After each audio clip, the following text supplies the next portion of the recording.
Thank you, Mr. Speaker, sir. In Fiji, according to the Ministry of Agriculture farmer listing, we have a total of slightly more than 69,000 farmers all around the country, central, western, northern division, and so forth. Most of these farmers have been assisted by the ministry through the rural electrification program. But when we assist the farmers, we also assist those that live around the farmers. Just to put some context into this, over the past 5 years, from 2014 to the 2017-18 budget, we have invested around $163 million in rural electrification. And that's an increase of 2.5 times from what we were spending back in 2014. So there's been an expansion of what we're doing in this area. Out of that money, 92.8 million, out of that 163 million, has been paid to EFL for extending the grid extension for 367 schemes for a total of 12,417 houses. Some of the farming communities that have been assisted have included the Senganga farming communities in Maduata, around 200 people, Malawai and Muanindebo settlement in Riketi, around 500 people, Keasi to Vatumbalabo, and nearby communities in Novosa, over 2,100 people, Namau and Navala village in Ba, which the Honorable Prime Minister opened a few weeks ago for 1,600 people, and also the Malambi Waimeria project in Wainibuka for around 3,500 people.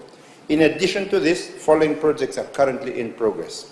Waimbau settlement in Neitasiri for around 376 people, Lomaivuna settlement and nearby communities for 1,148 people, Giolev Road in Neitasiri for 345 people, Tokaimalo district in Ra for 655 people, Vunivere, Wimanuda community in Senganga, another 1,000 people, Langalanga settlement in Lambasa, 1,320 people, Solobe in Senganga, 500 people.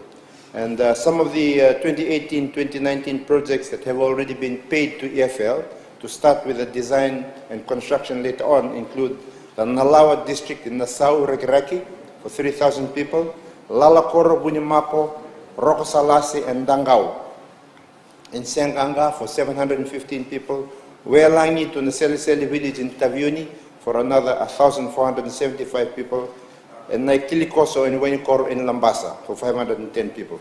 In this year's budget, the details of which you will be able to find in the supplement that's been given in the budget, government has allocated an additional 47 million for the construction of 176 schemes.